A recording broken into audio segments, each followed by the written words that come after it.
Dajjal telah terbunuh. Dunia yang selama bertahun-tahun diliputi fitnah akhirnya kembali melihat secercah harapan. Manusia mungkin mengira ujian terbesar telah berakhir. Namun tepat pada saat itulah sebuah wahyu turun kepada Nabi Isa. Bukan perintah untuk melanjutkan kemenangan, bukan pula perintah untuk membangun kembali peradaban. Allah Subhanahu wa Ta'ala justru berfirman, "Sesungguhnya Aku telah mengeluarkan hamba-hambaku yang tidak ada seorang pun mampu memerangi mereka." Selama bertahun-tahun, kisah Ya'juj dan Ma'juj sering dipenuhi berbagai spekulasi. Ada yang menghubungkannya dengan bangsa tertentu, ada yang menganggapnya sekedar simbol. Bahkan, tidak sedikit yang mencampurkan riwayat sahih dengan cerita-cerita yang tidak jelas asal-usulnya. Akibatnya, batas antara fakta dan dugaan menjadi semakin kabur. Padahal, Rasulullah Shallallahu Alaihi Wasallam telah menjelaskan urutan peristiwa tersebut dengan sangat rinci.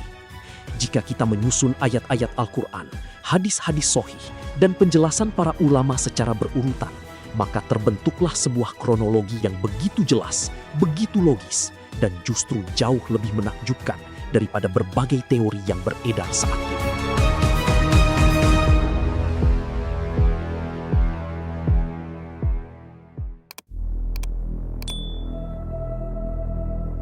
Penjelajah waktu.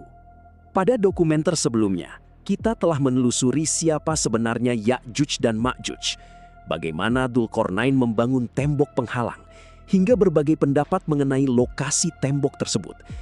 Namun sesungguhnya, seluruh pembahasan itu hanyalah pembuka dari sebuah kisah yang jauh lebih besar. Sebab pertanyaan terpenting bukanlah di mana mereka berada, melainkan apa yang akan terjadi ketika Allah Subhanahu wa Ta'ala mengizinkan mereka keluar. Jawaban atas pertanyaan itu bukan sekedar menjelaskan salah satu tanda besar hari kiamat.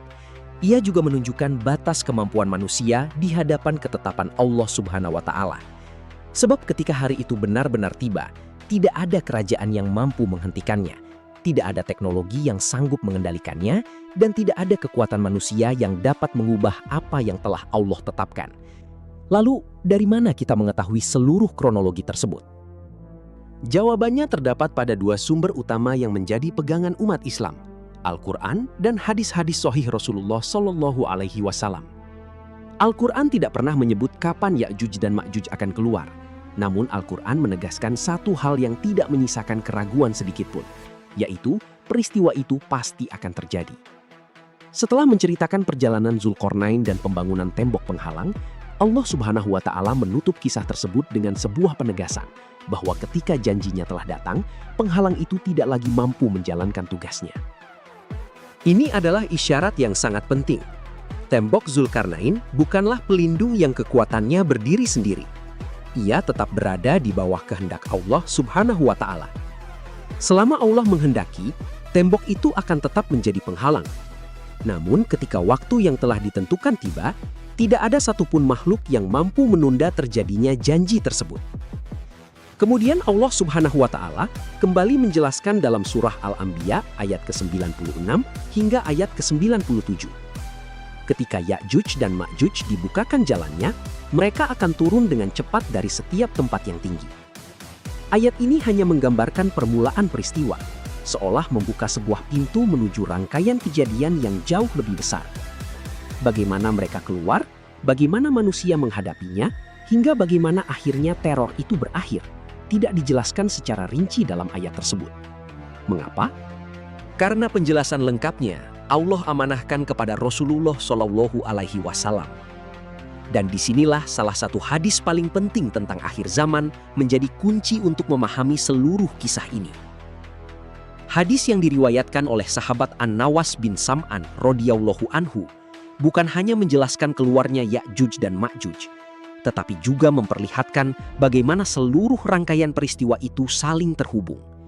Dimulai dari terbunuhnya Dajjal, turunnya Nabi Isa, hingga datangnya ujian terbesar yang pernah dihadapi umat manusia. Dan menariknya, kronologi itu dimulai bukan dengan suara peperangan, melainkan dengan sebuah wahyu dari langit. Hadis An-Nawas bin Sam'an radhiyallahu anhu dimulai setelah berakhirnya salah satu fitnah terbesar dalam sejarah manusia.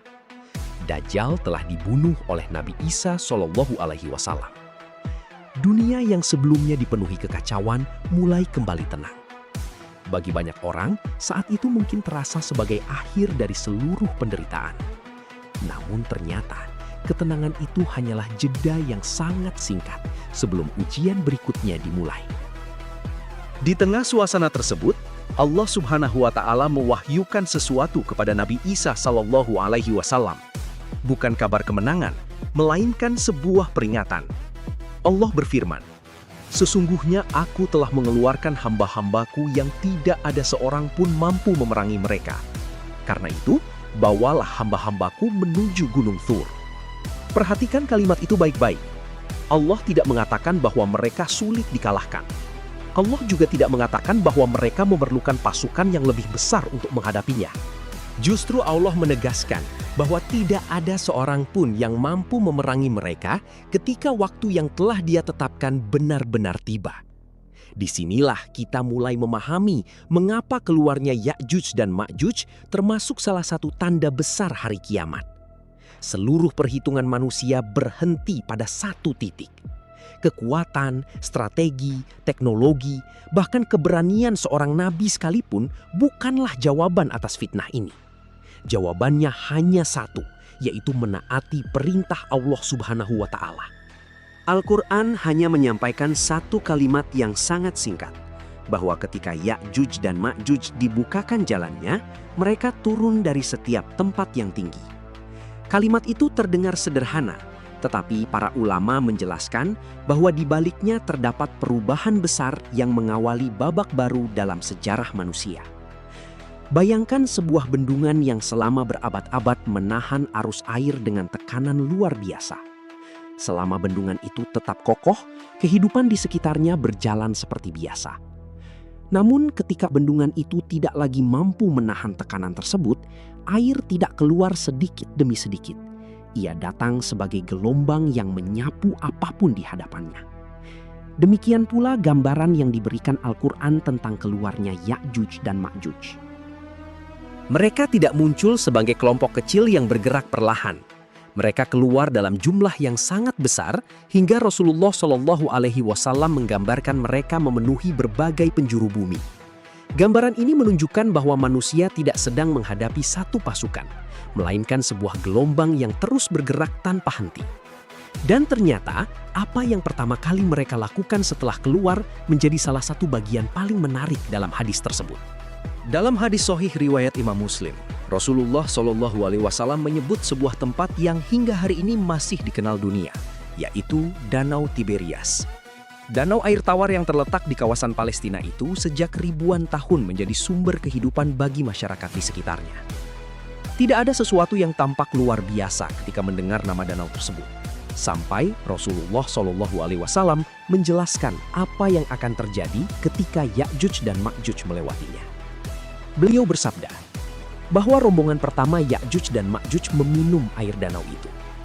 Ketika rombongan terakhir melintasi tempat yang sama, mereka hanya berkata, "Dahulu di sini pernah ada air." Kalimat itu sering dipahami secara harfiah. Padahal para ulama menjelaskan bahwa inti dari hadis ini bukanlah ukuran Danau Tiberias, melainkan gambaran tentang betapa besarnya jumlah Ya'juj dan Ma'juj. Rasulullah Shallallahu Alaihi Wasallam sedang menunjukkan bahwa manusia akan menghadapi kaum yang jumlahnya berada di luar kebiasaan yang pernah dikenal sepanjang sejarah. Bayangkan jika sebuah danau yang selama ribuan tahun menjadi sumber kehidupan dapat digambarkan seperti itu. Maka tidak sulit membayangkan bagaimana keadaan kota-kota, desa-desa, dan wilayah lain yang berada di jalur perjalanan mereka. Namun ternyata, jumlah mereka bukanlah hal yang paling membuat manusia kehilangan harapan. Di banyak kisah para nabi, kita menyaksikan bagaimana Allah memerintahkan mereka menghadapi musuh dengan penuh keberanian. Nabi Musa menghadapi Fir'aun. Nabi Muhammad SAW memimpin berbagai peperangan demi mempertahankan dakwah. Bahkan Nabi Isa kelak membunuh Dajjal, salah satu makhluk yang paling besar fitnahnya menjelang hari kiamat. Namun ketika berhadapan dengan Ya'juj dan Ma'juj, perintah Allah justru berbeda. Bukan maju, melainkan berlindung. Perintah itu bukan menunjukkan kelemahan Nabi Isa, melainkan mengajarkan bahwa ada saat ketika kemenangan bukan diraih dengan kekuatan manusia, tetapi dengan kesabaran, ketaatan, dan keyakinan kepada ketetapan Allah Subhanahu wa Ta'ala. Maka Nabi Isa membawa orang-orang beriman menuju Gunung Fur. Di sanalah mereka menunggu, di sanalah mereka bersabar, dan di sanalah seluruh harapan manusia perlahan mulai bergantung hanya kepada doa. Namun, apakah doa itu akan menjadi akhir dari teror Ya'juj dan Ma'juj? Ataukah justru menjadi awal dari pertolongan Allah yang belum pernah dibayangkan sebelumnya? Di Gunung Tur, Nabi Isa bersama orang-orang yang beriman menyaksikan dunia dari kejauhan.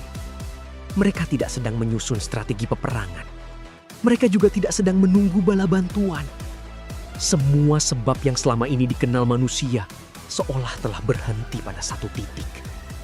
Di hadapan mereka terbentang ancaman yang tidak mampu dihadapi oleh siapapun, sebagaimana yang telah Allah Subhanahu wa Ta'ala wahyukan sebelumnya. Bayangkan keadaan mereka saat itu. Di bawah mereka, bumi dipenuhi oleh kaum yang tidak dapat dihentikan. Di belakang mereka, tidak ada lagi tempat untuk mundur.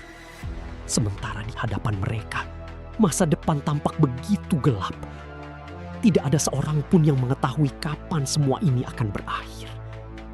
Hadis riwayat Imam Muslim menggambarkan bahwa keadaan orang-orang beriman pada saat itu benar-benar sangat berat. Mereka mengalami kesempitan yang luar biasa, hingga kepala seekor sapi yang pada masa normal hampir tidak memiliki nilai, ketika itu menjadi sesuatu yang lebih berharga daripada 100 dinar. Gambaran ini menunjukkan betapa sulitnya kehidupan yang mereka alami selama berlindung di Gunung Sur. Namun justru, pada saat seluruh jalan di bumi terasa tertutup, satu jalan menuju langit tetap terbuka. Dalam keadaan itulah, Nabi Isa bersama orang-orang yang beriman memanjatkan doa kepada Allah Subhanahu wa Ta'ala.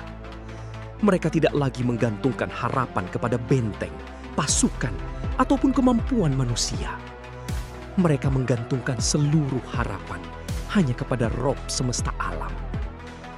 Inilah salah satu pelajaran terbesar dari kisah Ya'juj dan Ma'juj.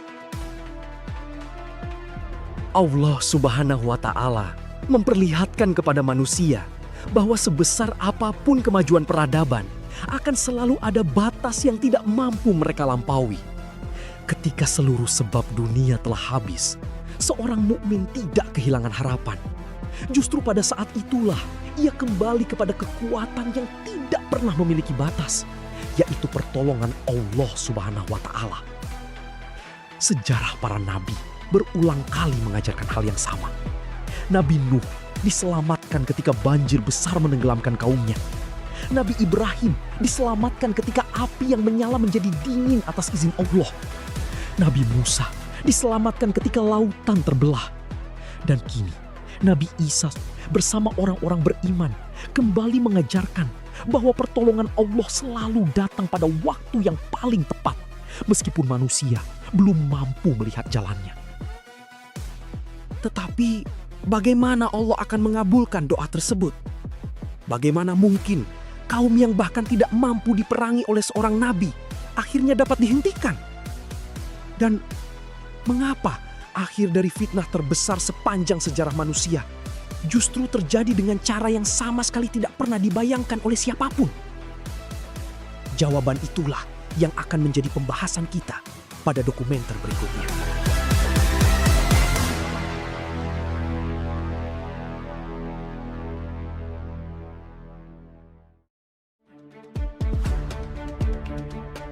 Penjelajah waktu. Dari seluruh rangkaian ayat Al-Quran dan hadis-hadis sohih yang telah kita telusuri hari ini, kita dapat melihat bahwa keluarnya Ya'juj dan Ma'juj bukanlah kisah yang ditujukan untuk membangkitkan ketakutan semata. Peristiwa ini adalah pengingat bahwa seluruh kekuatan di dunia memiliki batas, sedangkan kekuasaan Allah Subhanahu wa Ta'ala tidak memiliki batas sedikit pun. Kisah ini juga mengajarkan bahwa ketika seluruh pintu di bumi tampak tertutup, pintu langit tidak pernah benar-benar tertutup bagi hamba yang beriman. Sebab pada akhirnya, keselamatan bukanlah hasil dari hebatnya kemampuan manusia, melainkan karunia dari Allah Subhanahu wa Ta'ala kepada siapapun yang tetap berpegang teguh kepada petunjuknya. Mungkin hari itu masih berada dalam rahasia Allah. Kita tidak mengetahui kapan Ya'juj dan Ma'juj akan benar-benar keluar.